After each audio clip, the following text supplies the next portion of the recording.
Julian, welcome. It's been reported that Wikileaks has released more classified documents than the rest of the world's media combined. Can that possibly be true? Yeah, can it possibly be true? It's a worry, isn't it? That the rest of the world's media is doing such a bad job that a little group of activists is able to release more of that type of information than the rest of the world press combined. Picking up the wounded. Returning information, engage. Light them all up. Come on, fire. Good evening. They're the secret files from the Iraq Die war. Internetplattform Wikileaks fast. Det är webbplatsen Wikileaks som publicerat omkring 400 000 sidor hemligstämplade amerikanska dokument. WikiLeaks have made public the most extensive classified military and diplomatic material ever. What they've released is challenging and provoking governments with skeletons in their cupboards all over the world. We should condemn the disclosure of any classified information by individuals and organizations. The people who are in power will not give that power away freely. That is just, unfortunately, a fact of nature. The Defense Department demands that WikiLeaks return immediately all versions of documents obtained directly or indirectly from the Department of Defense databases or records. It's only now that the true story behind the development of this closed organization is coming to light. But while the world's discussing whether Assange is a rapist or a saint, WikiLeaks continue to pursue their own political agenda. Every release that we do of material has a second message, and that is we set examples. If you engage in immoral, in unjust behavior, it will be found out, it will be revealed, and you will suffer the consequences. What we have here is a new breed of rebel, IT guerrillas without a national base. Student digs, coffee bars and server rooms, these are their command and control centers spread all over the world, and the battle's already started. There's a general in charge of 120 Defense Intelligence Agency personnel targeting this institution and its products.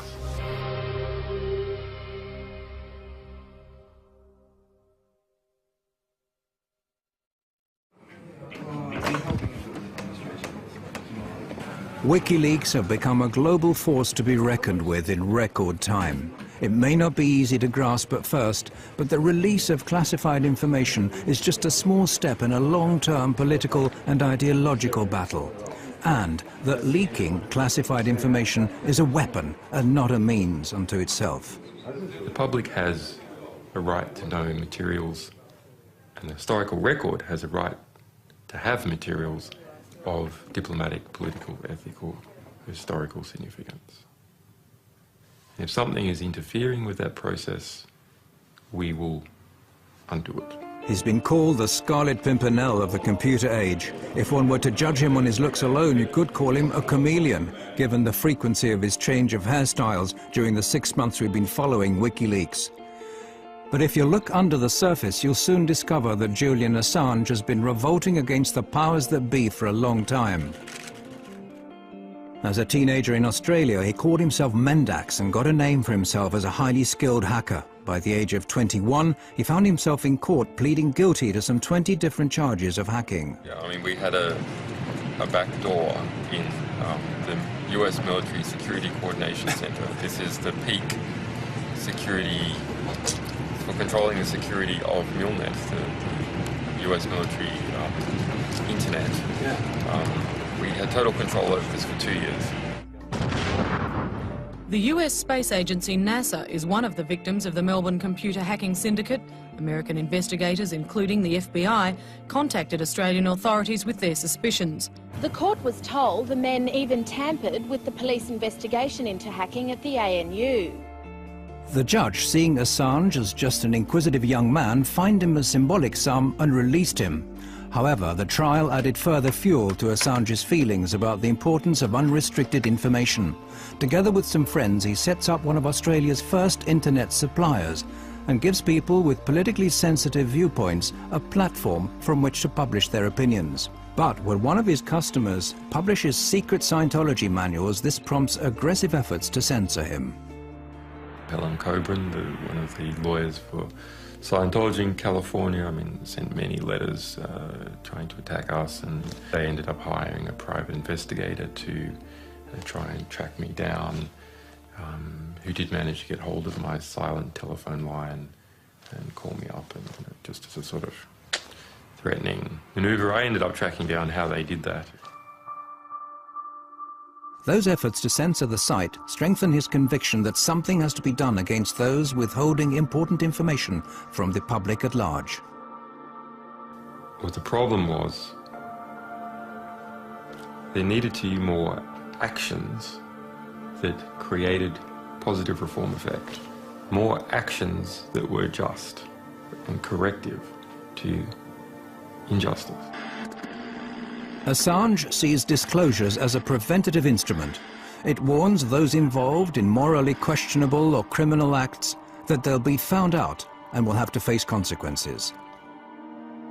I understood the significance of disclosures for quite some time. I mean, I registered leaks.org in 1999. In 2006, Assange and a group of like-minded people start building up a special internet service, Wikileaks.org, exclusively for people wishing to blow the whistle on abuse of power. His fellow conspirators comprised of hackers and mathematicians. They're located around the world and communicate via a restricted mailing list. From this platform, they start defining their thoughts of building up a worldwide movement to mass publicize classified information. They affirm that this is the most cost-effective political weapon and that they intend to place a new star on the political firmament of man. Any reform that is large-scale must be based upon information, because what else can spread other than viruses? Only information can spread and achieve large-scale reform. Inspired by Wikipedia, WikiLeaks distribute the leaked information to anonymous volunteers to check its authenticity and eliminate any traces of the sender's identity. It turns out that the majority of the general public has neither the time, interest or resources to analyze WikiLeaks material, but there are professionals to turn to. In 2006, we hoped that the general public would write analysis articles collaboratively. And not at all true. WikiLeaks come to the conclusion that media are the only channels that have the resources and motivation required to create a real impact. In 2007, WikiLeaks, in association with the British daily newspaper The Guardian, published evidence of former President Daniel Arap Moi having embezzled massive sums from Kenyan state funds. Shortly after that, they release a report about the Kenyan police's use of death patrols. This disclosure causes a great stir, but as an organization, WikiLeaks continue to remain unknown to the general public. However, the word spreads among activists far and wide on the net, eventually reaching the German Chaos Computer Club, the biggest and oldest club for hackers in the world. Well, I heard about it in late 2007 from a couple of friends. I started reading a bit more, but I started to understand the value of such a project to society. The politically engaged Chaos Computer Club has been fighting a long-term battle for free access to information. One of its members, Daniel Domscheit-Berry, is quick to recognize the common ground between his view of society and that of WikiLeaks. He quits his job as a computer consultant so as to devote all of his time to the new organization. The question is the attitude. What attitude do you have to society? Do you look at what there is and you accept that as God-given? Or do you see society as something where you identify a problem and then you find a creative solution for that problem? So it is a matter of, are you a spectator or are you actively participating in society? The Computer Club has put the skills of some of the sharpest hacking talents in the world at WikiLeaks' disposal. What's needed now is a physical haven. Hackers linked to the Swedish file-sharing site Pirate Bay have what they need: considerable technical skills in a place where freedom of speech is unusually free. A lot of the countries in today's world do not have really strong laws for the media anymore. But a few countries, like for instance Belgium, also the United States with the First Amendment, and especially, for example, Sweden, have very strong laws protecting the media and the work of investigative or general journalists. So from our perspective, this is something, if there are any Swedes here, you have to make sure that your country is really one of the strongholds of freedom of information. Sweden has a enviable, although far from perfect, record in protecting publications. It has a practical record within the past few years of protecting internet publications against censorship. And it's precisely Sweden's unique freedom of speech law that prompts Wikileaks to locate their main site in this unpretentious basement in one of Stockholm's inner suburbs. Det började med en tunneltjänst, att de skulle tunnla trafik här igenom för att kunna kringgå vissa IP-bandningar och sånt som har skett i andra länder där som inte gillar Wikileaks. Men senare så valde de att ställa även en maskin här där de publicerar materialet ifrån. PRQ offer their customers total secrecy. Their systems prevent anyone from eavesdropping either Wikileaks chat pages or finding out who sent what to who. Vi erbjuder dels anonymitetstjänster, så kallade VPN-tunnlar, där en klient från utsidan ansluter till våra maskiner som sedan laddar ner den informationen de vill ha. Så om någon försöker spåra dem ifrån slutstationen, så att säga, där informationen kommer ifrån, så kommer de bara komma till våra maskiner. Och härifrån så lämnar inte vi ut några uppgifter om vem som hade det IP-numret vid det här tillfället. PRQ have a track record of being the hardest ISP you can find in the world. There's just no one else that bothers less about lawyers harassing them about content they are hosting. And it's just the attitude that, let's say, works very well with what Wikileaks was set out to do. Här är vår serverhall. One reason why Wikileaks need PRQ is that their operations are protected by Sweden's strict freedom of expression laws, laws which PRQ exploit to the full. Vi accepterar allting som faller under, som är lagligt enligt svensk lag. Så accepterar vi precis allting, oavsett hur omoraliskt eller förkastligt det kan vara i övrigt, så väljer vi att inte göra några moraliska bedömningar. Det är en informationsbomb som står och väntar istället för de konventionella vapnen. Och förhoppningsvis så kan den här informationen på något sätt stoppa några av de konventionella vapnen. Det är min förhoppning i alla fall. And we aren't talking about any old information.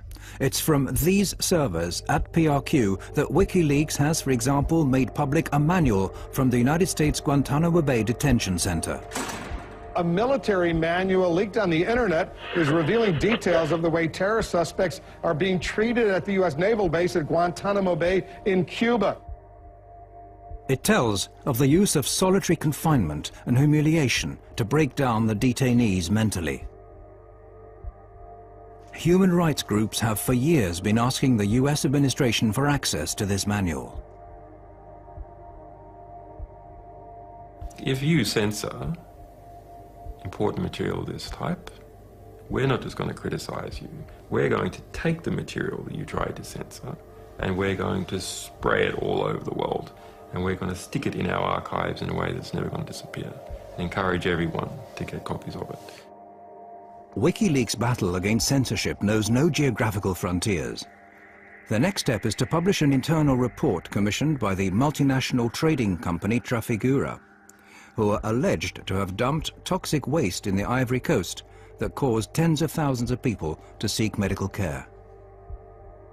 The Guardian newspaper was going to produce a big story on this, and as a result, they were gagged. The company obtained a secret order in court to gag all the press in the UK from reporting anything related to the content of that report and the fact that they had been gagged. In the US, hackers discover that the Republican presidential candidate Sarah Palin is apparently bypassing US transparency laws by using a private email account to conduct government business. WikiLeaks publishes her messages. After just 2 years, the site's made public over 1 million secret documents, but WikiLeaks as an organization continues to be largely shrouded in secrecy. Only Julian Assange and Daniel Domscheit-Berry appear in public, the latter under the pseudonym Schmidt. Okay, hello everybody. My name is Daniel Schmidt, this is Julian Assange. We're here to make a short presentation about the Wikileaks project. According to The National, which is something that we are kind of proud, it's one of the last quotes we had, so The National has said that we have produced more scoops in our short existence than the Washington Post in the last 30 years.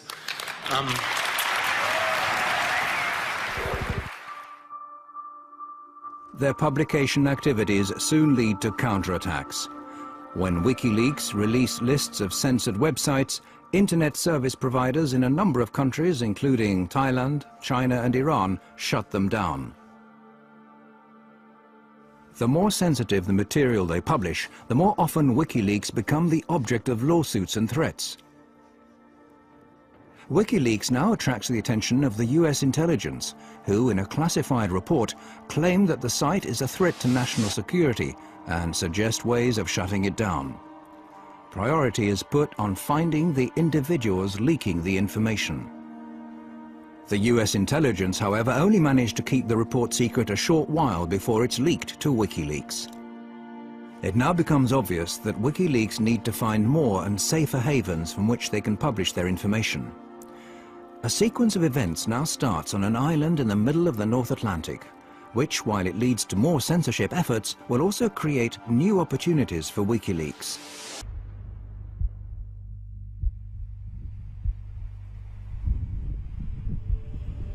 October came, October 2008, and the Icelandic banking system imploded.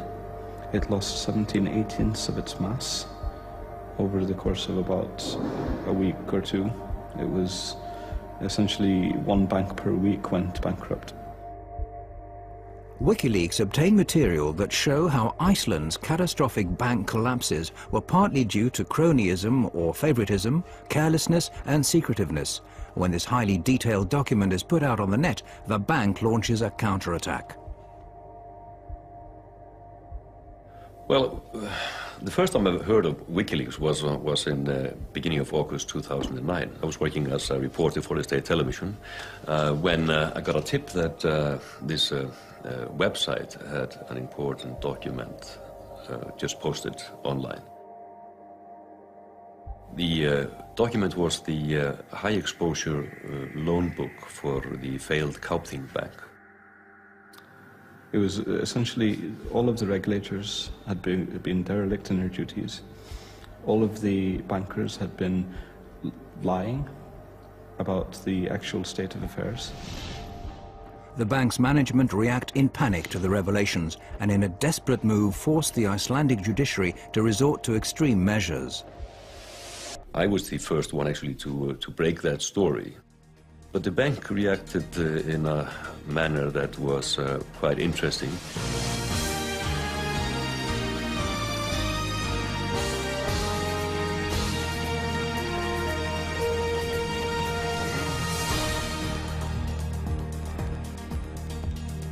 Gott kvöld, nú hefjast fréttir laugardaginn 1. ágúst, samt ekki allar þær fréttir sem við ætlum að segja ykkur.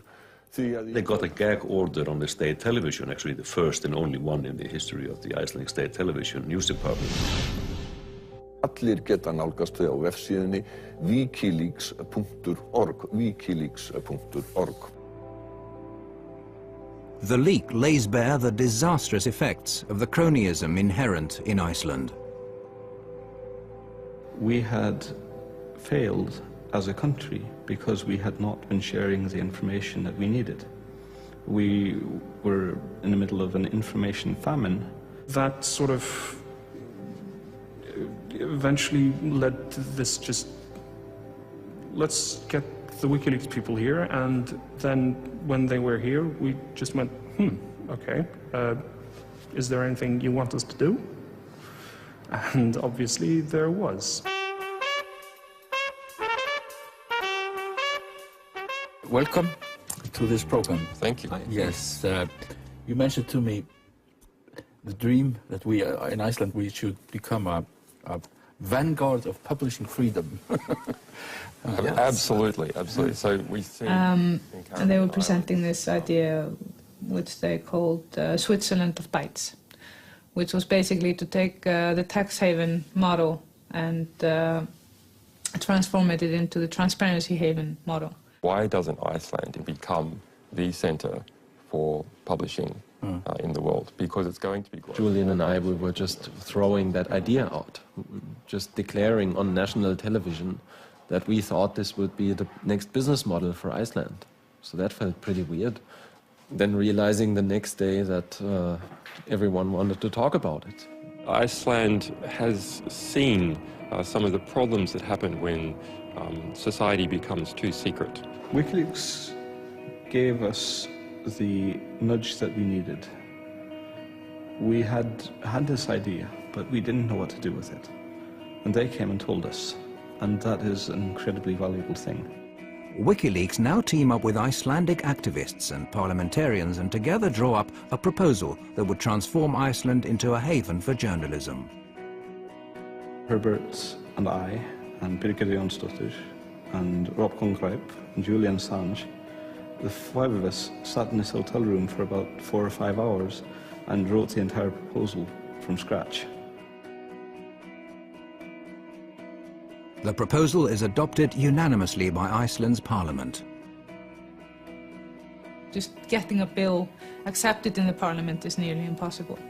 And this is actually this is a huge victory for the parliament to have a proposal of this nature passed through the parliament with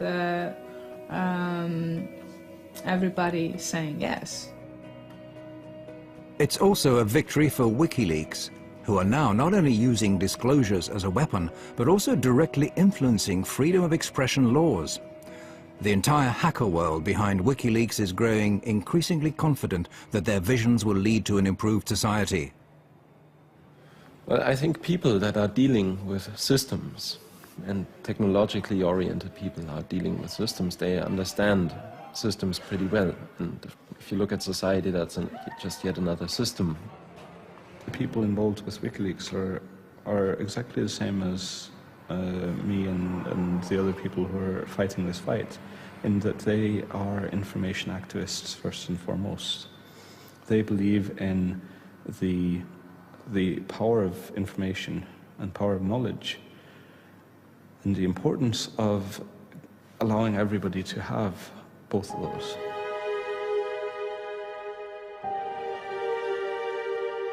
Perhaps it's similar convictions that prompt a young former American hacker to make one of the most crucial decisions of his life.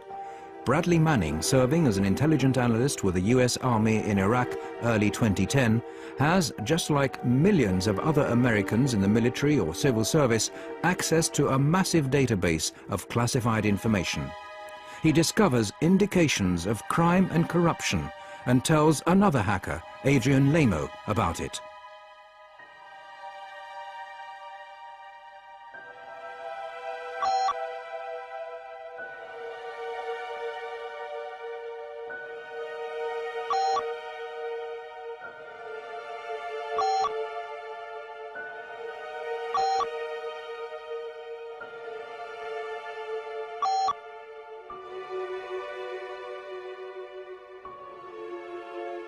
Manning writes that he sent hundreds of thousands of military and diplomatic reports to WikiLeaks, the biggest leak ever.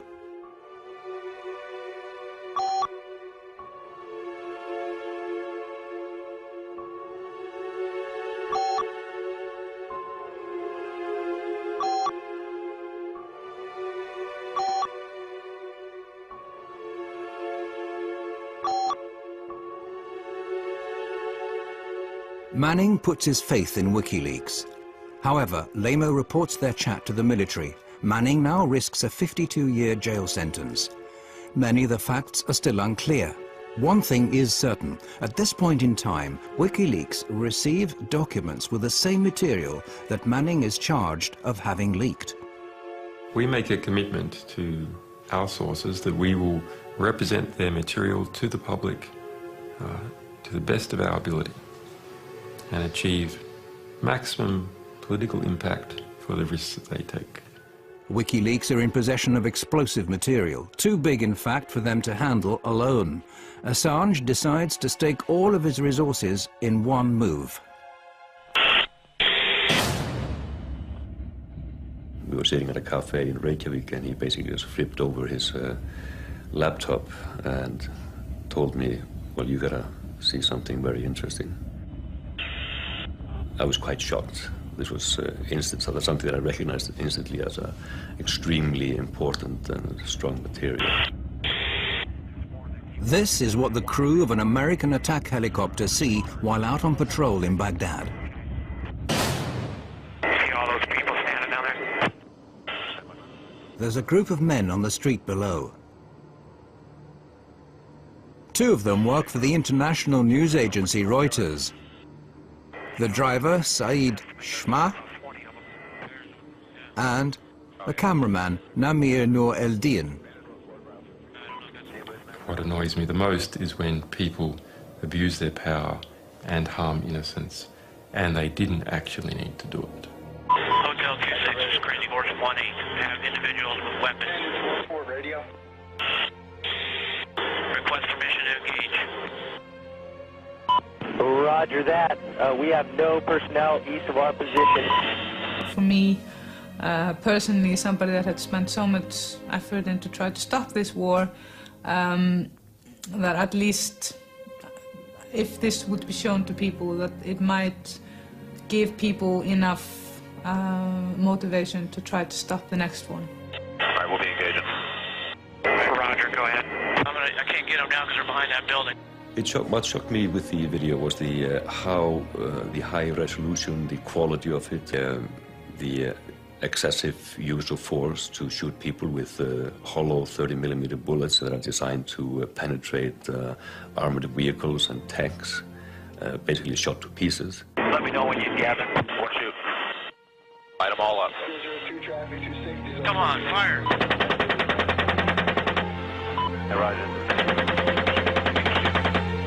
Keep shooting.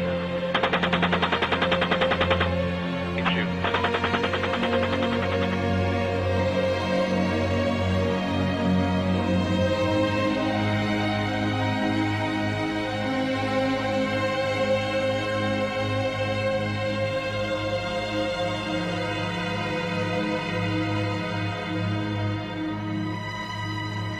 Different people argue that it was right for the United States to be in Iraq, or wrong to be in Iraq, but nonetheless, in this incident, even if you argue that it was right for the United States to be in Iraq, even if it was right for them to be in that suburb at that time with a helicopter overlooking this wounded man crawling the street, it was not helpful for the United States for that wounded crawling man to be shot. Yeah, we got one guy crawling around down there, but yeah, we definitely got some. Or shooting some more. The Reuters employee, Saeed Shma, has been seriously wounded. He's getting up. If he has a weapon down in his hand? No, I haven't seen one yet. It is very important to offer a voice to the voiceless. Nobody really believes the people on the ground when they're trying to tell what the war crimes are occurring, and that happened to the people there. So I offered to help with this in any which way possible. Bushmaster, Crazy Horse, we have individuals going to the scene. Looks like possibly picking up bodies and weapons. Let me engage. Hey, we need to stop that so we can get down there. We need to stop that. Do you see my location? To engage in the video, picking up the wounded. Yeah, we're trying to get permission to engage. Come on, let us shoot. A father driving his children to school catches sight of the injured man and stops to help him.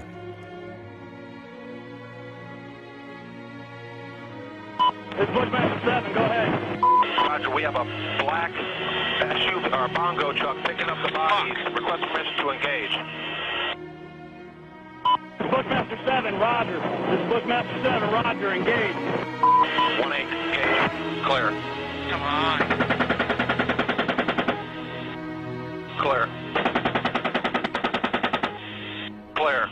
We're engaged. Why do it? Well, there's two reasons. One, because it's fun to kill people. If you've been in that environment, removed from all the effects of killing people for a long time. It's a video game, and we get a high score. The other is they brag after a kill streak about how many people they kill. They go back to base and go, hey, killed 13 today. Oh yeah, look at that, right through the windshield. Alright, there was 4 to 5 individuals in that truck, so I'm counting about 12 to 15. Oh yeah, look at those dead bastards. Nice. 2-6, Crazy Horse 1-8. When the ground troops arrive, they see that there are children in the car. Oh, it's their fault for bringing their kids to a battle. That's right. After viewing the video hundreds of times, it became almost an obsession to get the identity of the people there. We knew the identity of Namir Nureddin and Said Sma, the Reuters employees. But for me, it was important to establish the identity of the other people there, especially the children in the minivan. We decided that it was worthwhile to go there and interview them. It turns out that the children survived the attack. Herr Affenson flies to Baghdad in search of more facts.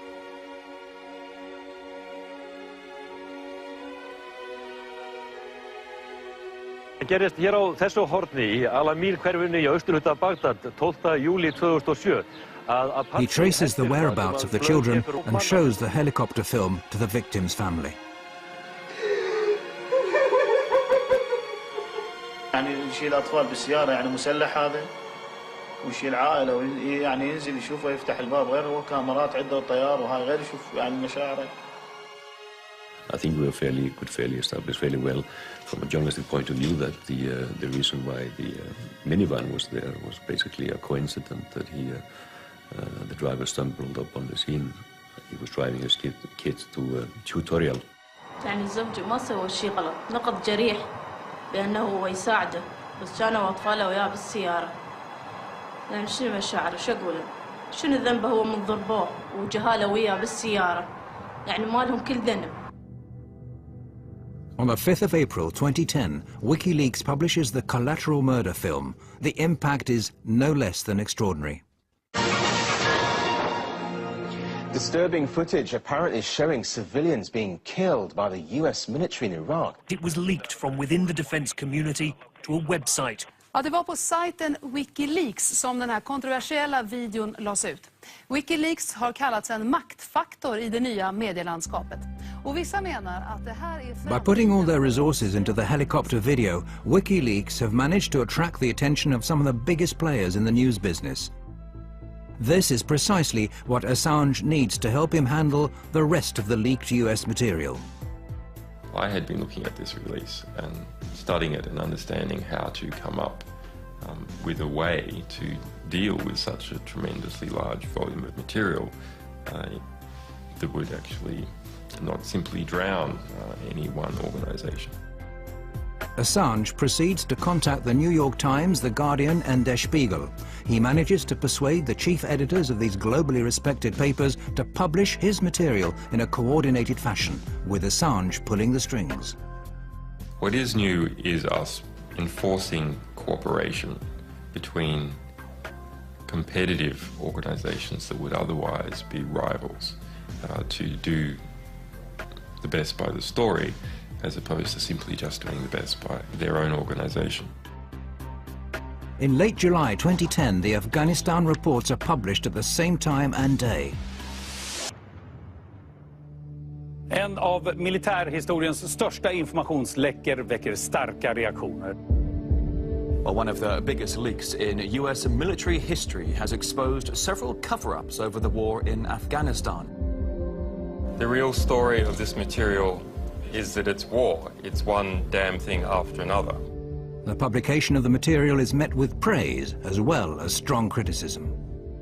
The Defense Department demands that WikiLeaks return immediately to the U.S. government all versions of documents obtained directly or indirectly from the Department of Defense databases or records. For the first time, WikiLeaks are now facing criticism that they find hard to respond to. The material includes the names of civilian Afghanis, putting them at risk of being targeted by the Taliban. The battlefield consequences of the release of these documents are potentially severe and dangerous. Mr. Assange can say whatever he likes about the greater good he thinks he and his source are doing, but the truth is they might already have on their hands the blood of some young soldier or that of an Afghan family. Releasing classified material can be very risky, but Assange says that the end justifies the means. We would have had to have released all this material without separating out any of it, or released none. The value, the extraordinary value of this historic record to the progress of that war and its potential to save lives outweighs the danger to innocence. Wikileaks now takes steps to avoid making the same mistake again. Their next publication, 400,000 military reports from the Iraq War, are painstakingly edited and names removed. They also start reinforcing their network of experienced journalists. Hey. Okay, so spicy How are you? Ian Overton is editor of the independent London-based Bureau of Investigative Journalism, who are now going to analyse the material and produce their own documentaries. There's a frantic rush of getting the best people we could on board, and we drew up a team of 25 people over a weekend, and my phone went red hot calling people. It was Saturday night in the middle of August, and about sort of 5 or 6 of us at the Bureau met with Julian. About an hour later, I ended up sort of leaving the place with a USB stick full of 400,000 classified military documents. The material is essentially an encyclopedia of this war, with reports issued day by day, hour by hour, corpse by corpse. Absolutely unfiltered. These are the reports written by people on the ground straight afterwards. It's kind of the day-to-day war through their eyes. And that's new. We haven't been able to do that before, ever, really. The material tells of tens of thousands of civilian casualties, figures that the US have withheld to date.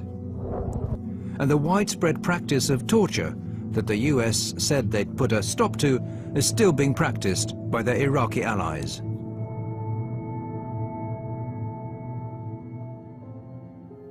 I think there are stories that cause you, to be filled with grief. Some are incredibly harrowing. I mean, you do have children tortured to death or shot in front of parents, and it's not material you can read and not be affected by. When I was reading the reports, you read a young American soldier writing in a very, very bureaucratic, anodyne, sterile way about a father who's driving his children back home, and he's going too fast, and they open fire at the car. And the father, fearing that his children will be hit, calls all his children to lie on the floor. All of the children are killed, 3 children. And the way it's written up is, it's called an escalation of force. I know. It's not an escalation of force, it's a killing. It's horrific.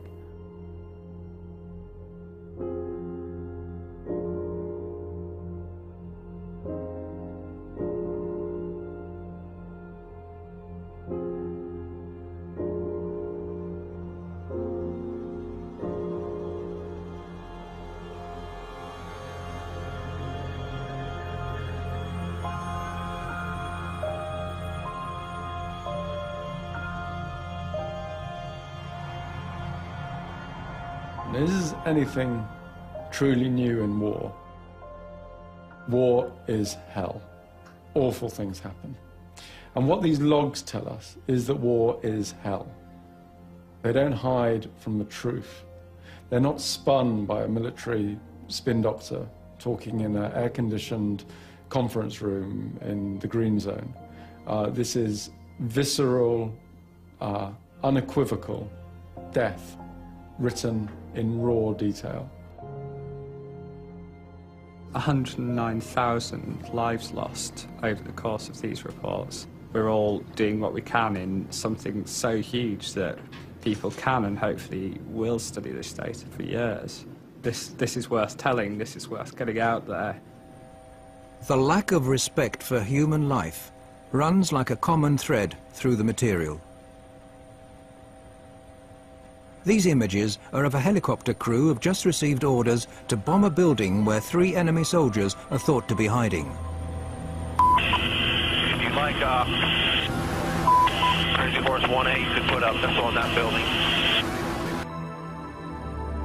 A passerby suddenly turns up. But the crew don't wait. Target hit. You lost a missile. The crew could have waited until the man had passed. This is perhaps a measure of how human life was valued in Baghdad. Private cars being pursued by an attack helicopter.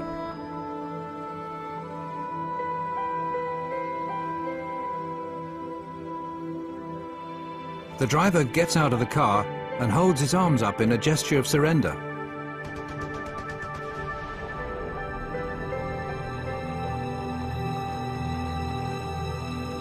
The more horrific the discovery the investigators in London make, the more they get the feeling of being threatened. It gradually becomes obvious that someone's watching their office.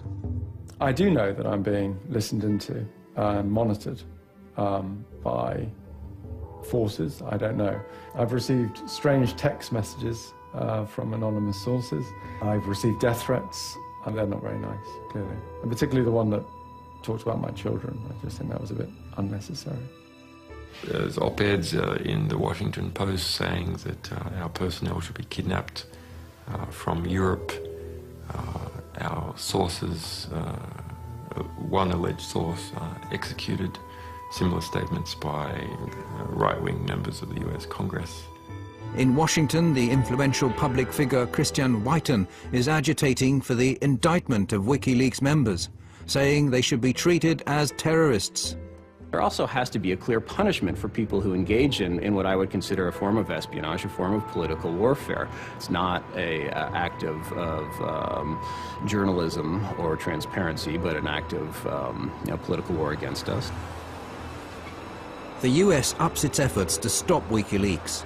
The payment service provider's money brokers closed down WikiLeaks' account. American hackers suspected of having links to WikiLeaks are detained, questioned, and have their computers confiscated. At the end of the day, things involving the web, I think you find, are less mysterious and new than may meet the eye at first. If you just go beyond, I'd say, the surface, you'll find telecommunications companies that are hosting the servers or hosting the companies that in turn host this information and have made this possible. You'll find banks that provide banking services to these people. You'll find landlords who provide rent to the individuals involved. So to that extent, I'm pretty sure you can peel back the onion and find exactly what this organization is, where it conducts its activities, and which jurisdiction it's subject to most directly. However, the stronger the attacks, the greater the support WikiLeaks receive. Julian Assange has been without a fixed address for several years, but wherever he lands, activists are on hand to offer him a place to sleep and their services free of charge. People love the idea of an out-of-control investigative journalist who's trying to take on governments. The story of some quasi-romantic, fleet of foot, Scarlet Pimpernel character in the form of Julian Assange darting in the cyber shadows. It's very appealing. I am very pleased to be amongst so many people I can respect. I don't think I have ever been... Assange is an ideal media figure. He's been portrayed as the Lone Ranger of the information age. Who to? Arnie. You are the only one which is sounding like a pure angel. Me? Yes. A pure angel? Yeah, it's just a hair. Praise and prizes have been poured over WikiLeaks. Time magazine has included Assange on a shortlist for the world's most influential man. You should remember Solzhenitsyn's words that in the right moment, one word of truth outweighs the world. But all is not quiet on the WikiLeaks front. Assange is aware that the Iraqi material that's shortly to be released will generate even more anger. In August, he travels to Sweden. He applies for a residence permit to obtain the protection of the world's most extensive freedom of the press law. Kväll, ja, efter dagar av spekulationer så kan Rapport nu avslöja att Piratpartiet tar över ansvaret för säkerhet och drift av sajten Wikileaks dataservrar. Does this mean that Wikileaks is becoming even more Swedish? I hope so. To start with, everything goes well. Julian Assange is welcomed with open arms. He's invited to major political and trade union venues. And there are calls that he should be awarded the Nobel Peace Prize. Julian Assange gör en blixtvisit i Stockholm och när svenska medier får höra om besöket börjar telefonerna gå varma. Ingen vill missa mannen bakom sidan som gjort fler avslöjanden under sin 3-åriga livstid än vad många nyhetsredaktioner tillsammans lyckats med under årtionden. A couple of days later, the picture changes dramatically.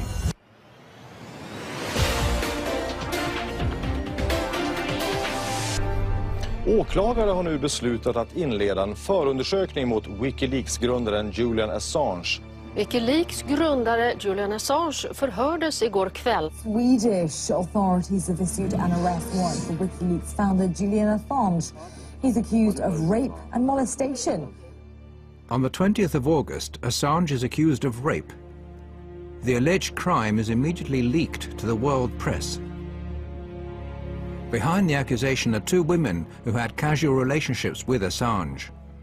The women don't make any public statements, but the important evening paper Aftonbladet publishes an anonymous interview with one of them, which states that what started as voluntary sex subsequently became what she described as abusive. But she's not afraid of him, and he's not violent. All right, Julian Assange, the WikiLeaks founder and the target of the rape allegations, joins me now on the line. Thank you so much for speaking to us, Mr. Assange. What do you think about this?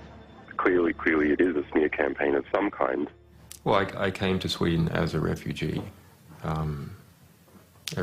publisher involved with a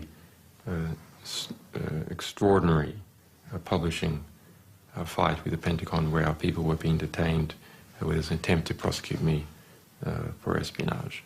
So I'm unhappy and disappointed with how the Swedish justice system has been abused. Assange says he never forced anyone to have sex and that the judicial system has been misused. He implies that he's a victim of personal revenge and US pressure. That troubled a lot of us that had worked with the organization, the way this case was mixed with WikiLeaks. The way, of course, there must have been a party at the American embassy in Sweden when they read these news. It's like, yes, we don't have to do anything except just to pass this on. But whatever the truth is, a shadow has now been cast not only on his but also WikiLeaks' name. The rape allegations lead to a storm of protests from WikiLeaks. WikiLeaks has become the sensation because the 2 last big scoops, and the only scoops that have been actually played into the hands of the mainstream media, are sort of WikiLeaks versus the US or Julian Assange versus the Pentagon. This is not what WikiLeaks is about. It is a site that focuses on all sorts of leaks from all over the world. It has weakened the organization. That is my perception. Too much focused on one person, and one person is always much weaker than an organization. The difference of opinion began when Assange decided to put all of WikiLeaks' resources into the giant American disclosures. And it's now grown into a serious source of discontent regarding how the organization should be run. I think the wisest thing to do would have been to to do this, slowly, step by step, to grow the project. That did not happen. What happened was to pick out the biggest releases, to release these, to put all effort, all resources, everything we had into producing these releases. Other voices join in the criticism, some through anonymous media interviews, and now it's Assange's turn to look for leaks. This is an extract from a chat between Domscheit-Berry and Assange.